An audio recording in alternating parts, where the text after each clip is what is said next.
James, welcome to the show. It's great to have you here today. Thanks a lot for having me. Yeah, it's a real pleasure to be able to speak with you here today about this important topic. It is one that I've spoken about and brought up on the show, but never in long form to this degree. And that's why it's exciting to have you on here today. One of the most interesting things when I was getting into your book, and we'll talk about that in a moment, is your interest in the field of freediving and how it got you into your work on breath work. So I'd love to hear that. And it's an exciting story, so I know my listeners would love to hear it as well. I was sent by Outside Magazine to write a story about freedivers competing in the World Championship for freediving. And I was sent to Greece, and I saw these people hold their breath for 4, 5, 6 minutes at a time and dive down to depths just far beyond what I ever thought would be possible. 300 or 400 feet on a single breath of air, and it just completely blew me away. And I was lucky enough to meet some freedivers who weren't so much into the competitive side of this, but who were looking at freediving and using it to understand their bodies, to understand their connection to the ocean, to understand the art of breathing. And so they really led me into this world. And my first book, Deep, there was a lot of freediving in it, freediving physiology, human connection to the ocean. But I kept finding these crazy stories that didn't fit into that book that I just filed away. And eventually that file was big enough that I thought maybe there was another book in here. Yeah, and it's funny too, some of the things that we're most passionate about, they keep creeping up on you. They won't go away. And you know that that's the itch that you have to scratch eventually, maybe not this year, but maybe a year from now, 2 years from now. And for you, I just think that this is one of the reasons why things really gain in popularity, meaning that you are becoming the go-to person to speak on this subject. Yourself, Patrick McKeown that we had on just probably about 2 months ago, because your passion intertwines with your work, and people know that. Like, the energy just resonates. You love talking about the subject, and you got into freediving yourself. Is that correct? For sure. As part of my process of writing about this, you can only sit on a boat for so long and see these people do these miraculous things. So I had zero interest in competitive freediving, which I still am not a big fan of. But the other side of freediving, this underwater meditation, this underwater yoga, in which you are silent participant in the whole marine life cycle. And what I mean by that is, when you're able to freedive, you don't have a scuba tank, you don't have bubbles, you don't have any of that. So you're able to just interact with sea life in a way that you can't otherwise. And they accept you as part of their community. So sharks come right up to you, dolphins come right up to you, sperm whales come right up to you. You can freedive down around 40 feet and sit on the ocean floor and have all these fish sort of swim around you and welcome you into this amazing world. So that's what really got me excited about learning how to freedive. And I did it responsibly, and I did it with some of the best teachers on the planet, which was a fringe benefit of writing about this. So freediving is a part of my life. I still do it as often as I can. A lot of people hear these daredevil stories of people trying to go down 500 feet or 600. No, this stuff has been around for at least 10,000 years. We have archaeological evidence, freediving been around that long. And the Ama women out in Japan, they've been doing it for about 2,000 years. And I met some of these women, and they're in their 80s, and they dive every day. So it's that side of freediving, that nurturing, meditative side that I miss so much in this pandemic. I'm not able to do it here in San Francisco, and I can't wait till things open up and I'm able to get back in the water. For sure, getting back to nature. I think being in nature itself is very healing for the body. I mean, that's part of the traditional naturopathy. When you go back to the 1800s, they took people out, and absolutely they did fasting, but they also did mineral-based water therapy, spas. All of those things were very, very essential. But breathing is one of the cornerstones. And I think why it fits so well with the free divers, besides being able to oxygenate the tissues and be able to really control that breath, is that you're controlling your nervous system. And so it's the understanding that your breath and your nervous system go hand in hand. So if you're hyperventilating or not breathing, anything of the two sides of that equation, that sympathetic nervous system, that fight or flight, is going to be then exacerbated. And I think that worst case scenario, you're going to end up in a panic attack. Like there's no doubt about that. But I think really the effects are chronic. It's over time what happens to the body by not breathing properly. And I would love for you to discuss a lot of the different symptoms that end up moving towards a disease-based state when we have chronic improper breathing techniques. For sure. And I just want to sort of double click on something you mentioned there is free diving. You can't do it stressed out. You can't do it panicky. You're going to last 2 seconds. You're going to come back up to the surface. So it's really a forced meditation. You have to get in touch with your body and get in touch with your nervous system. And you do that by focusing on your breath. So once you're able to do that in the water, you can then take those skills and use them on land. And if you look at humans right now, we are, and I mentioned this in the book, the worst breathers in the animal kingdom. And that seems very clear. We're obstructive, we're panicky, we're breathing dysfunctionally throughout the day. And many of us don't realize this because the body is very good at compensating, but compensating is different than being healthy. So I've seen this over several years working with several leaders in the field. So many people who had various problems, hypertension, even metabolic issues, irritable bowel syndrome, migraines. They were being treated for each of those individual things, but nobody was looking at the core issue behind all of that. And if you cure the core issue, you're going to take care of so many of those other symptoms related to it. I'm not saying everything's tied to breathing. It's not, of course. But in the same way that we look at diet, in the same way that we look at exercise and sleep, we have to be looking at breathing. It is an equal part of that system of health. I agree for the simple fact that we look at that we need oxygen for life, and it's just degrees, as you said. I mean, we're all breathing, but it doesn't mean that it's functional breathing, that it's actually dysfunctional-based breathing. And the difference is, if you want to meditate properly, it goes back to the breath. And if you want to exercise properly, it goes back to the breath. So all the other things that you're trying to do for your health are not going to be the best for you if you're not breathing properly. One of the best examples is people who breathe through their mouth while they're eating. I mean, you're not able to chew your food properly. Digestion's not going to take place in the same way. You're not going to move towards the parasympathetic nervous system.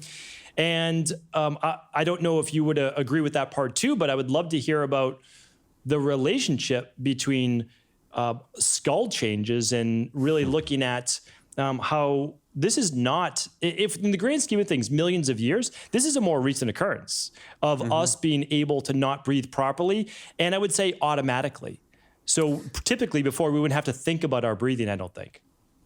Well, about eating, we all eat too. And a lot of us eat garbage food and a lot of us eat good food. So it's not just whether or not you're eating, it's what you're eating. And breathing ties right into that. So we're all breathing, but how are we breathing? And just as you mentioned, there's mouth breathing while eating, there's mouth breathing while exercising, there's mouth breathing while sleeping, while studying, while watching TV. And all of these things have a downstream effect on your health. And this is no mystery to the people who study this. There's 50, 60 years of real science showing the problems that can occur, even developmental problems in the brain, in the body, skeletal developmental problems when you're constantly choking on yourself at night, flooding your body with cortisol. You're not going to grow as well as you could otherwise. And they've seen this numerous times. So again, it's not a mystery, but no one's really talking about it. And I thought that that was so bizarre.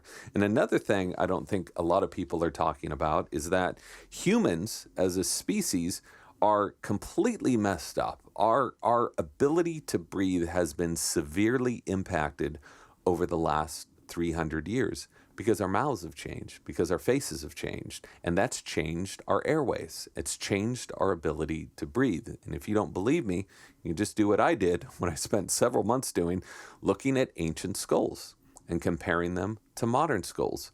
And we almost look like a different species right now. Our mouths are so small that our teeth no longer fit, so they grow in crooked.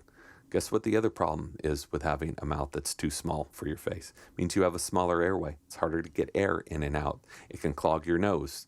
It can make you more apt to have chronic sinusitis or other obstruction issues in your nose, which means you're breathing through your mouth, which means you're having all those other downstream problems. So what I thought was so fascinating about all of this was that I had always learned that evolution meant progress, right? So we're supposed to be getting stronger and faster and better with every new generation.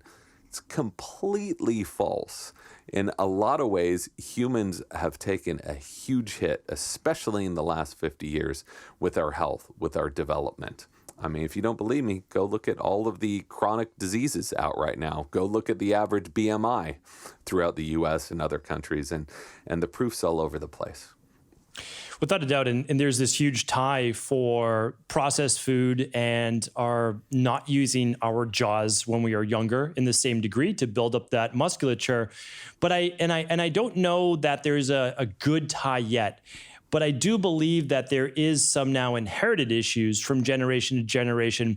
I think Weston Price did hint at that in his, seminal book 20 years ago or so. I remember reading Nutrition and Physical Degeneration. And what he looked at was, the grandparents, the parents, and then the children, where they started to get more into process-based food. And as you state in your book, every single, I don't know how many there were, but every single species has perfect teeth. You look at your dog, you look at any primate, and they have a beautiful smile and beautiful teeth in their own right. They don't have multiple rows of teeth if we're talking about, humans or primates. And that is something recent, maybe 10,000 years ago or so? Is that when we first started to see issues with the narrowing of the jaw and the space of teeth? We started seeing crooked teeth about 200, 300 years ago. 10,000 years ago, we were perfect. And you can see this. You can look at an ancient skull from 10,000 years ago, and it's going to have straight teeth. So Janet Monge at the Museum of Archaeology and Anthropology at the University of Pennsylvania, which has one of the largest collections of pre-industrial skulls in the world, said, "I have never seen a hunter-gatherer with crooked teeth. Not one of them."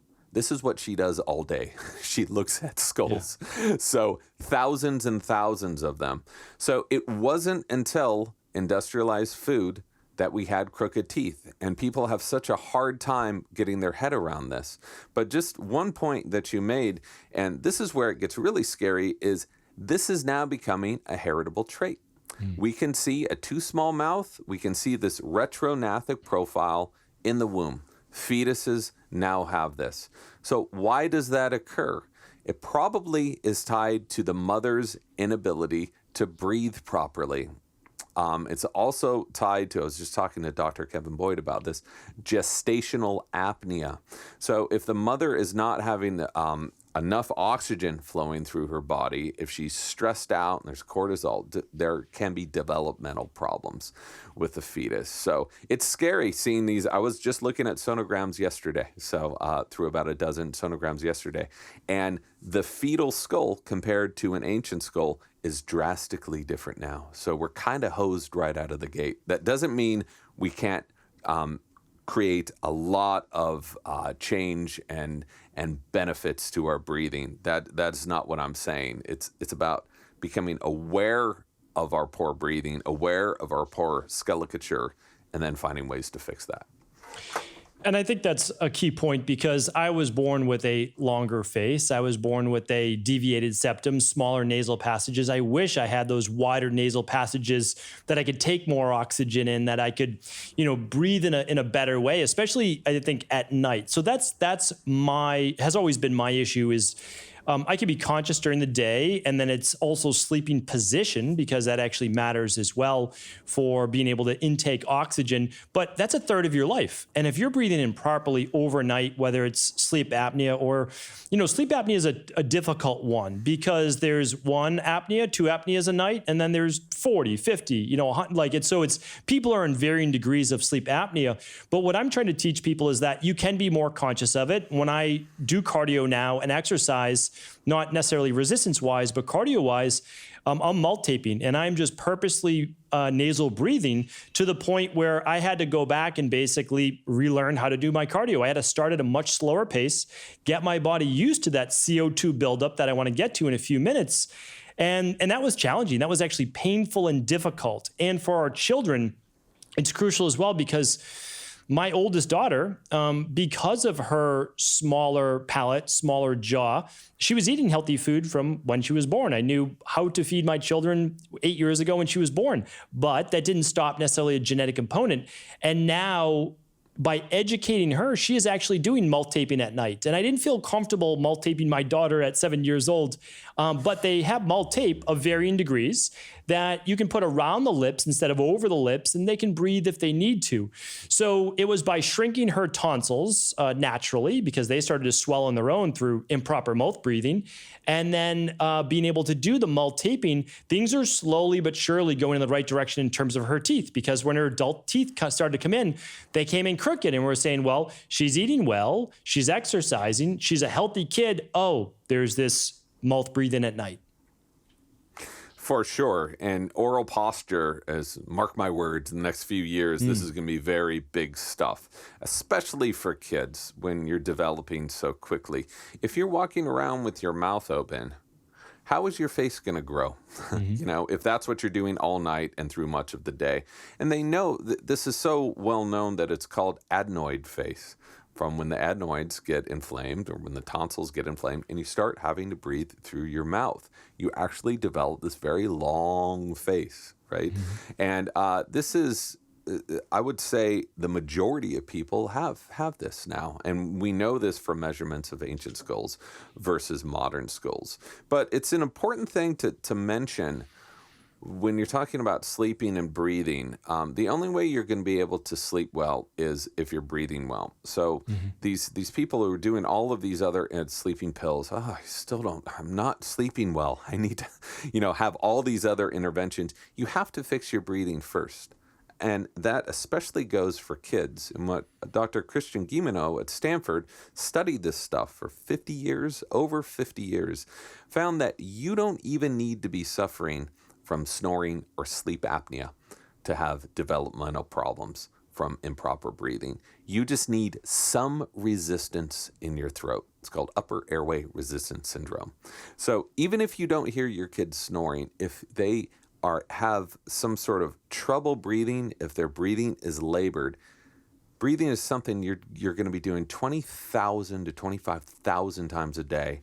And if you're doing that improperly, it is going to affect you. So I just wanted to make that note about sleeping, because this blew me away as well. People are looking at AHI, but you just need to look at the fluidity and how easily it is for people to breathe, and then correlate that to their health and to sleeping fitness. And although I can't prove it yet, I'm pretty convinced that the tonsils and adenoids will swell with mouth breathing, and not necessarily just vice versa. And the reason is, my hypothesis is, when you mouth breathe, you're actually building up more anaerobic bacteria. And that's why there's far more dental-based issues with mouth breathing, because the bacteria changes in your mouth. Like, basically, you have the gut bacteria, and that needs to stay balanced. Well, so does the oral-based bacteria. And the more anaerobes that you have in your mouth, the more likely you are to get cavities. I mean, nobody was brushing their teeth 10,000 plus years ago. In Ayurveda, they were maybe using some neem, and that's about it. But when we look at it, they still had perfect teeth. They had great teeth, no dental caries, anything like that. So yes, the food matters, but I think it goes back to, as well, keeping the mouth closed and shut while breathing, and I should say while sleeping as well. Yeah, there's many factors here. So it does matter what you eat. Of course it does. But when you're opening your mouth becomes more acidic, and it becomes a hotbed for cavities. Any dentist knows this. And Dr. Mark Burhenny believes, from being in this field for 30 years, he is convinced the number one cause of cavities, even over sugar consumption, the number one cause is mouth breathing. And what's interesting is dentists were saying this 100 years ago. They were saying the exact same thing. And if you look at the biology of what is happening, it makes perfect sense. A more acidic environment, you're messing up the pH in your mouth. It's going to be more apt to have cavities and other problems. So again, not saying closing your mouth is going to cure all your problems, but mouth breathing is contributing to so many issues in health right now. And so few people, I think, are really clued into this. Yeah, and I mean, I use in my practice something called the de-stress protocol, and it's diet, exercise, stress reduction, toxin removal, rest, emotional balance, supplement protocols, and mindset. When I look at that, half of those are related to breathing. Like the majority, you can't rest, relax, control your emotions, be able to even get in the proper mindset if you're suffering from irritability, anxiety, overwhelm, low mood, and you will be in a lower mood or depressed if your body lacks oxygen. So I really want to get to the point across to people is there's no panacea, there's no cure-all at all with health, but there are fundamentals, and that is food and sleep and oxygen. Like these things really do matter. So if you're looking for like the latest and greatest, I always go back and pick on ubiquinol or CoQ10. Like, sure, it can be great for your mitochondria and your heart, but you don't supersede breathing. You don't supersede the nutrition that's going in your body. I think you quoted something like 30 gallons a day. It's a great way to look at it. Basically, you're eating oxygen, 30 gallons a day or so of you're putting in your body of was it oxygen or breathing? Refresh my memory on that. We take 30 pounds of air in and out of our bodies every single day. So far more than we eat, far more than we drink. And if you think that the way in which you take in that air and exhale it isn't going to affect your health, you're absolutely nuts. And again, we've known this, cultures have known this for thousands and thousands of years, and we've had the science behind this stuff for decades and decades. So we know that, let's say someone's suffering from any chronic-based disease. I mean, if you're looking at an autoimmune issue or you're dealing with some type of inflammatory-based syndrome, high blood pressure is a great example. Like you know that you need to look into your breath because those are exacerbated by inflammation and cortisol and tension on the body. And we know that we can release all of that going back to our breath, and there are specific styles of breath. But let's say that someone doesn't have necessarily a diagnosed disease, and again, we're not providing medical treatment or protocols here. We're simply talking about how oxygen, CO2, and breathing affect the nervous system and every other function within the body.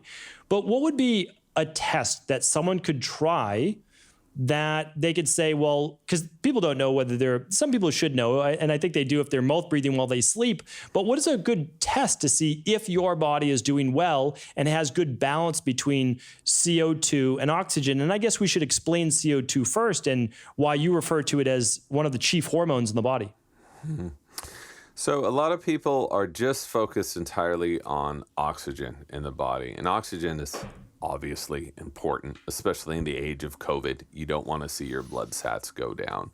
So oxygen is so important, but oxygen can only do what it can do in your bodies with the proper levels of CO2. And CO2 has been getting this very bad rap, rightly so, because there's too much CO2 in the atmosphere. It's making the oceans more acidic. All these things are true. You can say otherwise, but you're wrong because that's what the science has clearly shown us. But we need a balance of CO2 and oxygen in our bodies. So the only way that oxygen is going to detach efficiently and go to all of our muscles and organs and tissues is in the presence of CO2. And when you are over-breathing, when you're breathing beyond your metabolic needs, you are off-gassing too much CO2. So your CO2 goes low. So you can do this right now. You can breathe 20 big breaths. You might feel some dizziness in your head. You might even feel some tingling in your fingers and your toes after a while. Those areas, the extremities, might get a little cold. That's not from an increase of oxygen to those areas, but a decrease of circulation. So CO2 has this huge role as a vasodilator. So this is what helps dilate blood vessels to allow that fresh oxygen in red blood cells to get to where they're going. So the best way of doing this is to balance those levels is to breathe more slowly, to ultimately breathe within your metabolic needs. And people are like, well, what is that? How do I do that throughout the day? It's really hard to know exactly what your body needs.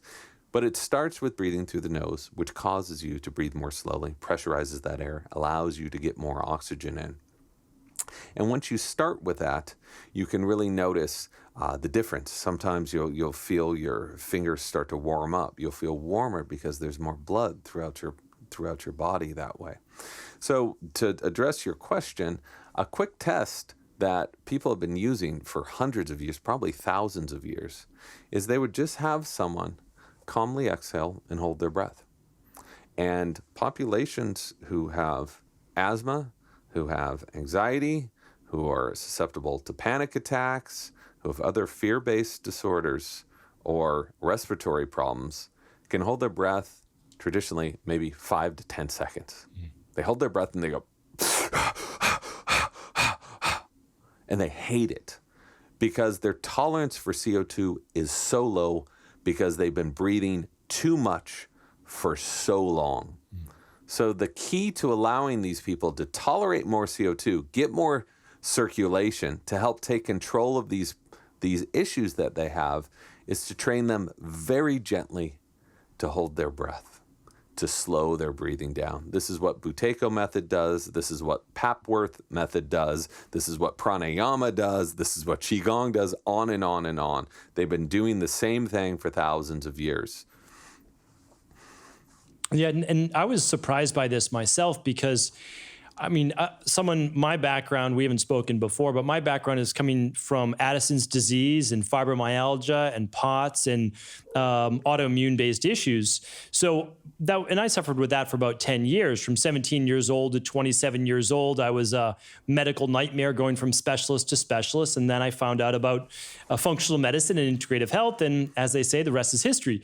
So all those things have been healed today. But I started working with Dr. Jay Wiles, who I think that you know. And I did that actually for HRV because I'm always looking to better my best. And I mean, I feel great. I have great energy, all those different things. But my breath hold was actually pretty poor. And I did it through holding my breath and then basically taking steps, walking. And for me, I could barely make it to 20. I mean, like really barely make it to 20. And I was shocked. And I'm pretty sure it was from over breathing or really irregular breathing just for years. Like sometimes I would overbreathe and sometimes I would hold my breath and there was just no rhythm to it, no flow to it. And so I've started to actually see that gradually improve. Part of that I'll notice with a lot of my multi-taping and my trail runs, that in the beginning, it's not good. And then my body adjusts very quickly within about 5 to 7 minutes to that CO2, those chemoreceptors. And they're like, oh, okay, this is how it's going to be. And they actually adjusted really quick. I don't know if you have any experience with that because you have a lot of case studies now. But for me, this is kind of one of those last things I'll be working on is really that chemoreceptivity to carbon dioxide in my blood. It's never been my strong suit. So Dr. Justin Feinstein, I was just talking to him a couple of days ago as well, and I worked with him on a chapter in the book. He believes, and this is just theoretical stuff, okay? This hasn't been proven, but he believes that anxiety has a physical component. There's a physical, it's not just you're overthinking too much. It's not just mental. There is some disruption in the circuitry. So physical disruption. And he believes that is tied to breathing, which is why so many of these people, he works with people with bulimia and anorexia and PTSD. They can't hold their breath. And whenever they're forced to hold their breath, they completely freak out. So right now, if you were to take a breath in to about a count of 3 and then exhale to about 8 or whatever is comfortable, you're going to feel your heart rate get slower and slower and slower on those exhales. So that is how we can tap into our nervous system when we're breathing. And so many people are so wound up that they have a hard time. They can inhale as much as they want, just packing air. But whenever it's time to make a calm exhale, they start to lose it. So this is that connection between breathing and the nervous system. And you notice right when you switch your breathing, if you're able to extend those exhales, you watch your heart rate variability just go off the charts. All of those waves that were once very dysfunctional and crossed and crazy become these gorgeous sine waves because your body is like, oh my God, this is how it wants to function. It wants to function in an efficient state where it's using less energy to do more. And this is exactly what breathing allows you to do. So some people, I've talked to super fit dudes who work out every day and they've got huge muscles and all that, still can't hold their breath because they're way too high strung. But once you get them over that hurdle to do it, I've seen, and this is anecdotal to be clear, they start sleeping better. They're able to take control of their emotions a lot better. They're able to think more clearly. And of course that makes sense because you're shifting your body to a parasympathetic state. It's not all fight or flight. It's not all about attacking things and being really aggressive.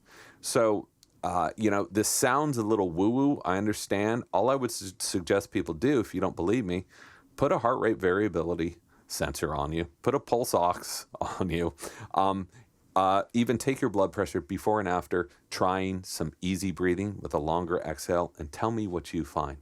And this isn't some voodoo magic. This is a physiological process that's happening in your body that is controlled by breathing.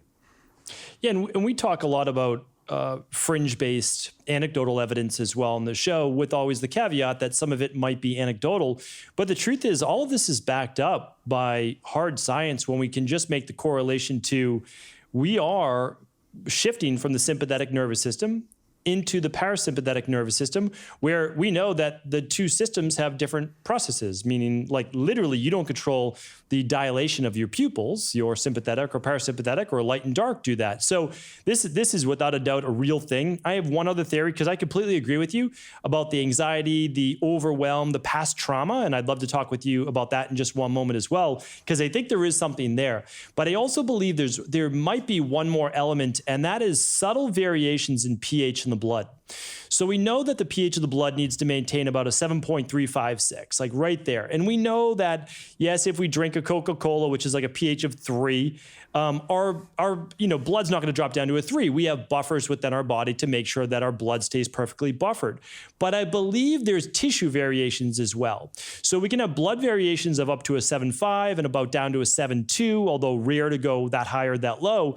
But then we're also talking about the tissues and the acidity and anaerobic nature of tissues, and really working in more of a lactic acid fermentation versus oxygen. So I think there's one more component. I don't know if you've studied or looked into this part, but I believe there's a lot of people, myself included, where I was on 3,000 capsules of amoxicillin during my childhood, destroyed my mitochondria, destroyed my gut function, and it is rebuilding the process of how your body literally functions with or without oxygen. So love to hear if you looked into that or if that's just me way off on a tangent. I think this is fascinating to me because it's something that I've been thinking about for a long time, and not too much of this made it into the book. But I'm convinced that these pranayamas, which have been around for thousands of years, which is the exact same thing as Wim Hof method, if you know him and know his breathing, which is the exact same thing as Qigong, which is the exact same thing as other breathing practices. What do they have you do? I'm not talking about the slow, focus on your breath, let's be calm. I'm talking about the vigorous pranayamas. They have you hold and now breathe very slowly. So when you're doing that, you are shifting your pH very powerfully from an alkaline state to an acidic state and back and forth again. So you're offloading CO2 and then you're building more CO2. So you're creating more oxygen in your body, and then that oxygen has someplace to go because there's CO2. It can offload. I was at UCSF. This didn't make it into the book, at the hypoxia lab, and I did a Sudarshan Kriya practice, and they had catheters out. They were taking blood every 5 minutes. I mean, the whole thing on a gurney. And these people were so completely out. And I'm not like a breathing pro. I just did a practice. But it was so divorced from what they're used to seeing. My pH went up to about 7.69. And this is like emergency room. Yes. This person's dying, And then it went, I think it went down to about 7.73 or 7.2, 2.8. But you can just, when you are in control and you're doing this consciously, it's very different than going into an ER and saying, my pH, I'm so alkaline, I'm about to die. And that's what they weren't used to seeing. I said, I feel great because I'm doing this consciously. And so I believe, and again, this is hypothetical, just as you were saying, and I wish more people would study this, by having this flexibility in your pH, by doing this consciously, you can help remove more toxins, you can move more lymph fluid, you can move more blood, you can get oxygen into more areas of the body that would otherwise not be getting it. And you look at Wim Hof, 45 minutes after he's done his practice, he's consuming something like twice the amount of oxygen he would otherwise. And that's the magic of turning this stuff on and off and on and off again. Yeah, I mean, it's a powerful area of study, and I always look at balance in the body. So my job is to always understand that there's a perfect place for all of us to meet, and really the only reason why we are sick and unwell is that there's some imbalance within the body, and typically there's multiple, because like you said, our body compensates, right? So you start to eat more acidic-based food, and it's okay, your body's just going to buffer it with more alkaline-based minerals. Then your kidney function is going to have to change as well. That's why I think there's a kidney component to the pH, but I'll save that for another time. But when we look at, again, going back to the basics, I think that it's so crucial. We're going to say something about the kidneys. Did you happen to look into that? Yeah, well? Of course. There is an absolute kidney component to this. If you are over breathing all the time, your body is going to compensate. It's going to keep your pH at 7.36 or around 7.4, right? Mm-hmm. It's going to do that because if your body isn't at that pH, nothing's going to work. So that's when all of the magic happens. So your body's going to start offloading bicarb. And when it starts offloading bicarb, it's going to take magnesium, phosphate, it's going to take essential minerals away from you, which makes for more vasoconstriction and other problems down the line. So again, the body is it's so good at keeping us alive, but alive is not healthy. And I think that's the big message here. And that's really when I studied bioregulatory medicine, this is big in Europe, not so much in the US. There are fundamentals, there are homeostatic, basically, balances within the body that keep us where we need to be. And the body's just great at compensating. That's the truth. But when you look at that and you say, okay, well, if the body's offloading magnesium, if the body's becoming more catabolic, losing more potassium, well, that's a recipe for disaster with high blood pressure, right? Hypertension is oftentimes an imbalance between, people like to say it's from taking in too much sodium, but really it's an imbalance between sodium, potassium, sodium, magnesium. So, and our kidneys help to balance that. And so does a hormone called aldosterone. And if you can't breathe well and you have more anxiety and you're producing more cortisol, you're in fight or flight, well, you're going to produce more aldosterone and you're going to be depleting your body of potassium. So there's a downhill effect to all of these things. And that's simply why I also want, when we have great guests like yourself on the show, I want people to understand that it's about foundational based practices and it's about fundamentals. And if you don't start there, you can get to all the fun biohacking things in the future. But if you don't start with the foundation, those things don't really matter. I couldn't agree with you more. And this is why in the center of the book, each chapter has this very quick title. So slow, nose, exhale, chew.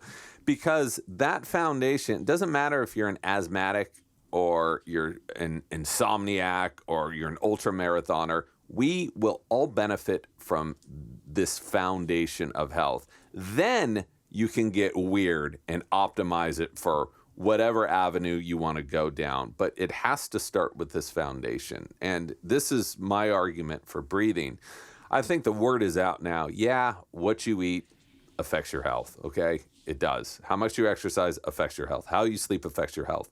But breathing just seems to be this outlier, or it has been for so long, but it is at the core of all of these things and how you do them well. And it's the core of how you function every single day. And the most exciting thing to me about it is something you can immediately take control of. And once you take control of it, you can watch it change your body.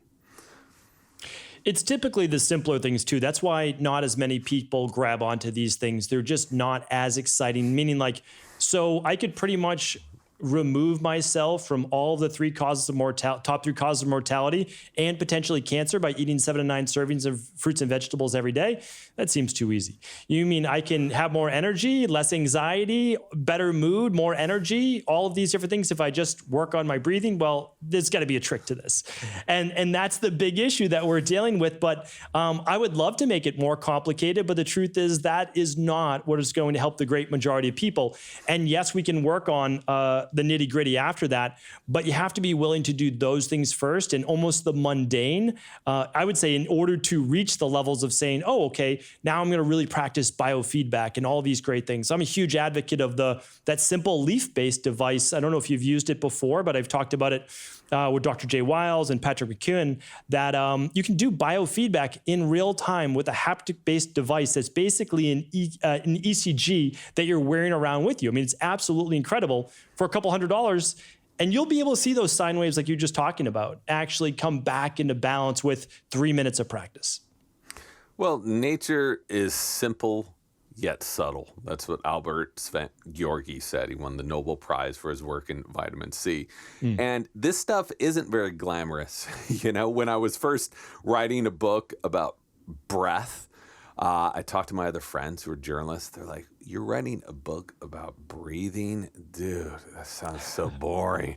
And then I started telling them, I said, actually, I'm researching this woman who breathed in ways to straighten her scoliotic spine. And here are these people using it to overcome autoimmune diseases. And then they got it. But something, my father-in-law is a pulmonologist and my brother-in-law is an ER doctor. So this is a Western medicine family, and I'm a huge fan of Western medicine. So this is not an East versus West. I wouldn't be alive without Western medicine.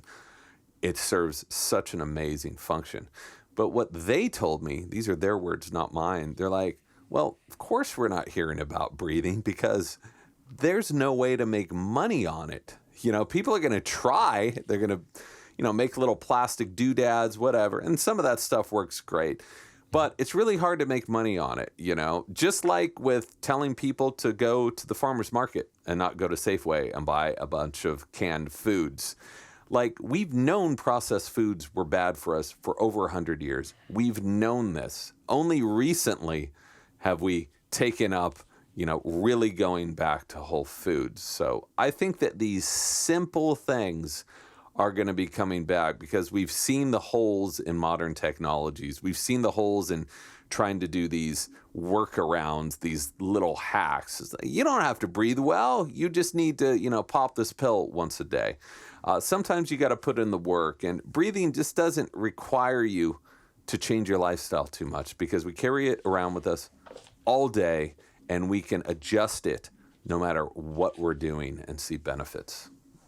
And I would say it goes back to self-awareness. I just want to talk about, so I know we've been kind of bouncing back and forth, but James Nestor's latest book is Breath, the New Science of a Lost Art, which I love because you go back and forth really through Ayurvedic-based foundations, through yogic-based medicine or yogic-based breathing.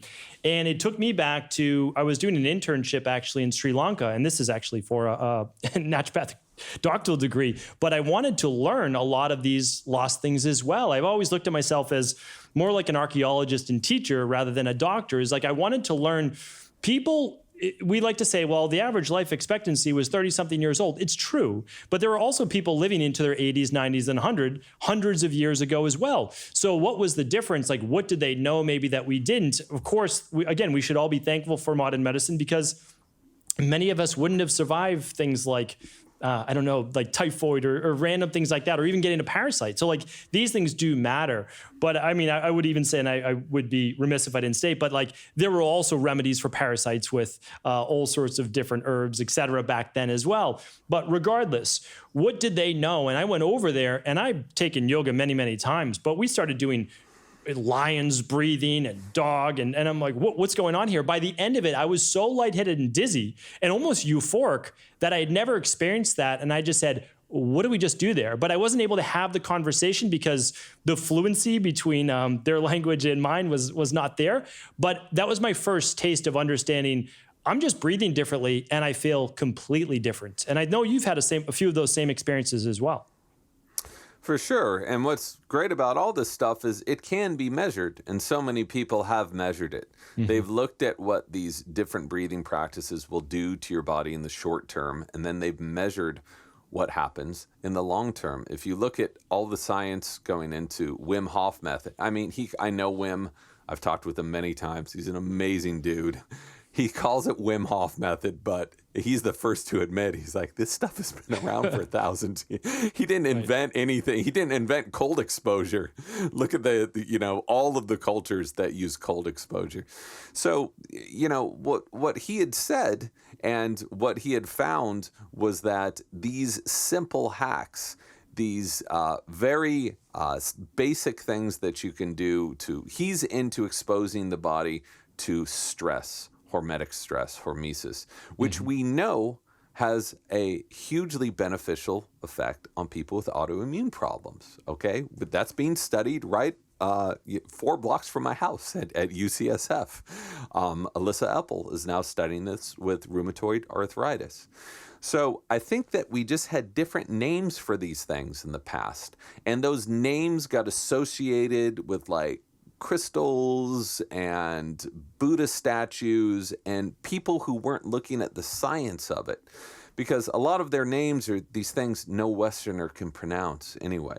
But it is interesting when you go back through the history and you look at these practices, you're like, they've all just been doing the same thing in these different cultures. Even though these cultures probably weren't even in contact with one another, they developed these same methods of health. And we can still use those same methods because we're still the same species and our bodies work the same way. One thing I wanted to mention about lifespan is I heard the same thing. It's like, well, if we were so healthy back then, why did we all die when we were 30? So there's a difference between life expectancy and lifespan. Life expectancy is I have 2 kids. One dies at birth, the other lives to be 80. Okay, life expectancy is now 40. So that doesn't mean we can't live till 80. If you look at Greek philosophers, which I was just doing this a couple weeks ago, these dudes were living into their 70s and 80s all the time. So our ability to live to our 80s and be healthy hasn't really changed in the past few thousand years. And the people who've studied this have shown that. It's just, less kids in birth have been dying. But then again, you really got me on my soapbox now.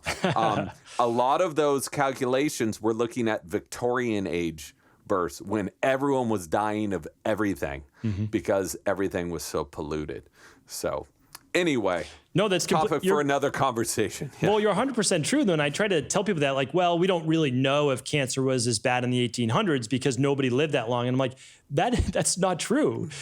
Because of literally sanitation, the life expectancy would get longer because there wasn't as much death with childbirth. And that was the big thing with not only the children, but the mothers as well. So, that's why we really have to take a look at that, meaning that humans are necessarily living longer. I think we're keeping people alive longer through modern medicine, that's for sure. But the health of the life, I don't necessarily know is there either. And if you look at Native American cultures, and this is, you can look at the work of George Catlin and other anthropologists who have worked out in these areas, women were not losing, 5 out of 6 of their kids in these cultures. They would have 2 kids 4 years apart, and they can't find fetal skulls. They can't find fetal skeletons because the incidences of death at childbirth were so much lower. So again, our calculations, just like our calculations for different vitamins, they're from the 30s when we were just looking at how much vitamin C do we need not to get scurvy? Right. We weren't looking at how much C we need to be healthy. So I think that the further back you go in time, and the further people were divorced from these cities that were extremely polluted, where there was cholera, where there was no system of health, a lot more kids are going to be dying in environments like that. But it just wasn't the same for other cultures. 100%. The people were not living in accord with nature. They just were not following those practices. The further we get away from nature itself, and I'm not saying we need to go outside and, live outside, but there is something to that. It's getting back into rhythm with the sun rising and sun setting, with understanding that our devices, although great, there's a time and place, and looking at blue light. And a lot of people that are listening to podcasts are more into biohacking and technology, and I totally get that. I love it myself. Again, there's a time and place. But what I also like to do is, because everyone says, well, this isn't affecting me. Now you can actually use this technology to see how it is, though. So with a lot of people in our practice, we'll say, okay, get some type of biometric-based device that's going to look at your sleep.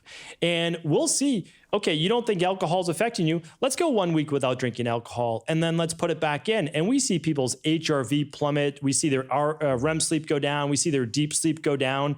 And then we look at it as, okay, well, this is what's happening when you decide to drink. Now, is it 3 drinks? That's the issue. What if you just do 1, and we can look at the different hermetic stressors, as you said before, as to what it does in the body? Because we know too much sleep, too much exercise, too much even oxygen raises what's called reactive oxygen species in the body, free radical damage, creating inflammation. So, but that's different for each person. That's the interesting thing. So we can actually use some of these devices to really dial it in for each person, while understanding that there is still a foundational level to all of this. All humans need between 7 and 9 hours of sleep, some 7.5, some 8.5. Where do you need it? And also, it could change on the day. I completely agree. And, this is what Indian Ayurvedic diets were prescribing too. They're like, not everyone should be eating the same kinds of foods because we have different constitutions. Mm-hmm. But instead, in the Western world is very into blanket prescriptions. They're like, we're just going to have everyone use this one thing, and it works for 70% of the people, and that's pretty good. Well, what about the other 30% that it's not working for? This is complicated stuff, because I'm not bad-mouthing Western science. Again, a huge, huge fan of Western medicine and the scientific protocols and randomized controlled studies. But there are other things. If you're a real scientist, you have to consider that anything should be measured. Okay, if anything can be measured, we can learn whether or not it works. And I've seen some very closed-mindedness in that world to some of these other things that we're talking about. You're like, what's the controversy? If you can measure it, you can prove if it works or not. Oh, I don't measure that. I don't study that stuff, And so that's what's so interesting about your work, is you're seeing it in the real world as a clinician. You're seeing it, how it affects people every day. And you can draw a lot of conclusions from that as well, get more data. Well, for me, a big part of it was coming into this with a skeptic's eye. I mean, I saw the best of the best in Boston, Massachusetts for medical specialists for all the issues I was dealing with. And then even when it was diagnosed as all these different autoimmune issues and Addison's disease, it was still only treated with pharmaceuticals. And again, there's a time and place for sure. An acute-based disease is in someone comes in with high blood pressure of 200 over 120, get them on some beta blockers, calcium channel blockers, diuretics, whatever you need right away. But then maybe let's look for what that underlying root cause may be. And I know that's not even for everyone, but I took my skepticism even into studying a lot of natural health modalities, because I still studied it from a scientific method. And so when I was my goal when I went overseas was to say, I'm going to study all these different forms of medicine, and I'm going to choose the one that actually works with real people. And what I found was they all worked, surprisingly, but they didn't all work all the time. And you had to know who to apply which method with for what person. And that's the issue I see with the keto diet, carnivore diet, every different diet out there, is they just forget about all the people it doesn't work for. And they say, well, they're just not doing it correctly. And we just don't realize that things work for certain people for certain reasons because of those they're helping to correct the imbalances, but they actually may not even work over the long term. They get really great results up front, but not necessarily over that long term. And that's sometimes how I feel about the Western-based philosophy and mindset. And that's why I want to bring this full circle now, because you saw some really horrific things with freediving, and then you saw the best of freediving in the East, when it was more of a meditative practice or just going into the ocean as one with the ocean. And that is the difference. It's not even about conventional medicine. I love conventional medicine. I don't love the Western mindset around medicine. I love the Eastern mindset, but I love being able to put it through the Western-based scientific method. So if you could talk a little bit about how we can take even breathing too far and all of these things too far through a Western-based philosophy, I think that would be a great thing to bring full circle. For sure. As Westerners, we just want to push the throttle on everything, right? And, so that's why we're climbing the highest mountains, and that's why we're diving the deepest and all that. And that's all fine and great.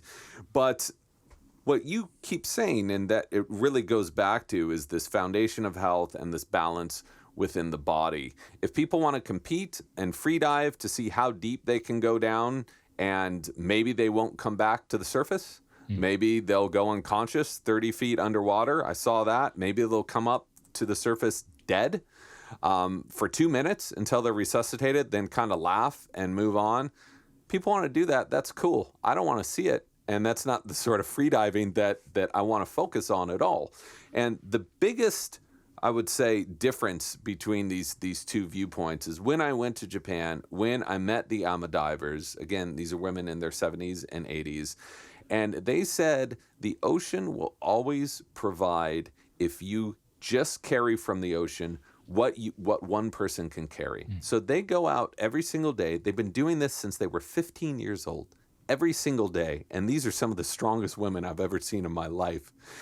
They go down there, they grab their food, and they come back. They said if you take more than you can carry, then there is an imbalance in the ocean. So you think about the Western approach to gathering seafood, right? Huge boats, huge nets, take as much as you possibly can. So I think that is related to views of health, too. My friend Brian McKenzie, who is an elite trainer, mentioned a quote I thought was great. He said, "Eastern medicine is great if you want to live. Western medicine is great if you don't want to die." So I think, to me, that really sums up what's going on here. They're both very beneficial, but they also have limitations. And it's by looking at both of those and finding the best parts of them that I think we can really move this stuff forward. Yeah, that's a great quote as well. I've been looking actually to connect with Brian. I'm going to have to after this conversation. He does obviously a lot with fitness and breath work and all of that. It's really nice between combining the two. One thing I'd like to, and I want to provide a little bit of nuts and bolts information here. Of course, people should go out. They should absolutely read. Not only, I mean, this is a great book in terms of learning all of the, as you put it, the lost art, or I should say the new science of a lost art, but it's great stories in here as well. I mean, there's just so much depth to this book within 200 pages or so, 250 pages. So this is a book well worth reading. And it is the book right now out there on it because it's pulling together the Buteyko breathing. It's pulling together some heart rate variability. It's looking at different things with nutrition. So I think it's doing right by what has come before. And you're basically pulling that all together, which you should obviously as a great journalist. So let's talk now, because there's different forms of breathing. So should I be doing Wim Hof? Should I be doing box breathing? Should I be doing Buteyko breathing? Should I just hold my breath and then breathe again? Like, what people are lost as to know what to do, and everyone has their own philosophy. So I'd love to hear from you what you've kind of settled in on, especially after having written the book now for some time. So I was equally as lost, which is what really propelled me to want to write this book. You open up books on pranayama, there's 400 different breathing techniques with these crazy names you can't understand. I was like, cool, where do I start? What do I do?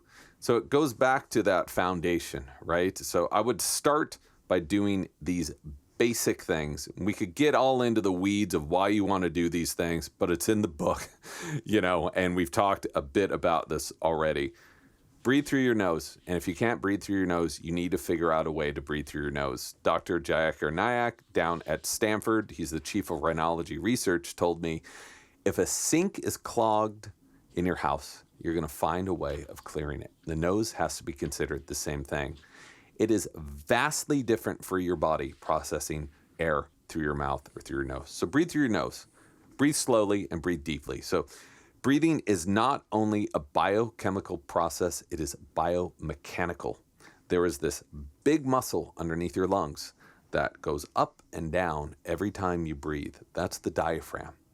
And by engaging the diaphragm more, by moving it more, we can massage our organs and help purge more lymph fluid out of our bodies. The diaphragm is a pump. And some researchers told me that the heart is a secondary pump. The diaphragm's the main pump. So you have to be engaging the diaphragm. Another thing I would say is to breathe less. Most of us are breathing far over our metabolic needs. And by breathing less, we will actually get more oxygen. This is so counterintuitive. I won't get into the details of this, but we've known this for 120 years. And you look around and everyone is...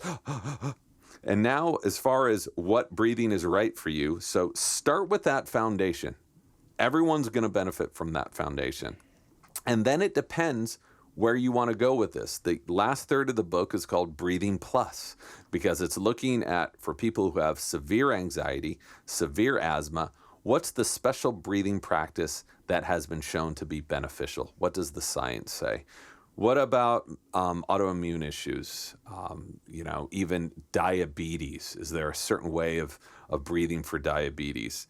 Yes, there is. That has been shown to be beneficial to help regulate blood sugar and insulin. So I am not going to give a prescription for people with any of these things. Start with the foundation. I think that so much of the work comes with building those good habits. You will see some huge benefits. I've seen people absolutely transformed by just adopting the simplest breathing habits. Then you can take it to where you want to go.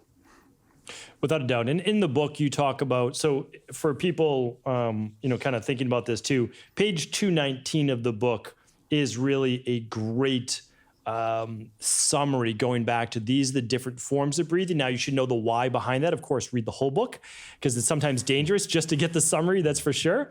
But what you want to do is just start, and I believe you quoted it at like 5.5 breaths per minute or so. And so if we just look at it as simplest terms, breathe in for about 5 seconds, breathe out for about 5 seconds. That's going to be 6 breaths per minute. It's just a simple way to start to acclimate yourself to this. And then you can try the box breathing, which I think is fantastic for a lot of people, just because there's actually that partial breath hold in there. And that might help with some of that those chemoreceptors as well. But there's alternate nostril breathing for those people that might have a deviated septum or dealing with the parasympathetic, sympathetic nervous system that we didn't even get to really get into it. Alternate nostril breathing, there's so much to talk about. So that is in this book. I can't recommend it enough. Again, it's Breath, The New Science of a Lost Art by James Nestor. We will link this up in the show notes today. I'm also going to link up a few other talks that you've done before. I think you did a great talk one of the first ones that I heard you at a float-based convention. That was an amazing one. I'm like, okay, this was a 15-minute video on like 20 different things that were all like boom, boom, boom. And it gave you a little bit of a taste of all of this. So this is a field that I believe is going to grow just like nutrition has grown over the past 20 years. And so I'm excited to be able to present some of this work and the work that you've done. Any parting words for our community? I would just repeat something I said before. Nature is simple yet subtle. Breathing in about 5 seconds in, 5 seconds out. It seems so simple, like it's not going to do anything. This has been studied for 20 years, and it can have really a massive benefit to you. And the best part is it's free. So why not try it? Amazing. James, it was a pleasure having you on today. Great getting to speak with you on this topic. And we will link up. Actually, where do you use Instagram, social media, all of that? Can people connect with you? I do. I'm old, so I had a hard time getting into this Instagram thing. But now I'm only posting things related to the science of breathing. Mm-hmm. So no puppy pictures or breakfast shots. But I am on Instagram. I'm on Facebook too. There's a Facebook group where there's a lot of researchers, so people can ask questions on that, and a bunch of people pipe in. It's been a very supportive, awesome group if you have specific questions as well. That's fantastic. And we will link all of that up for sure. Once again, really appreciate you being on. Take care. We'll talk with you soon. Thanks a lot for having me.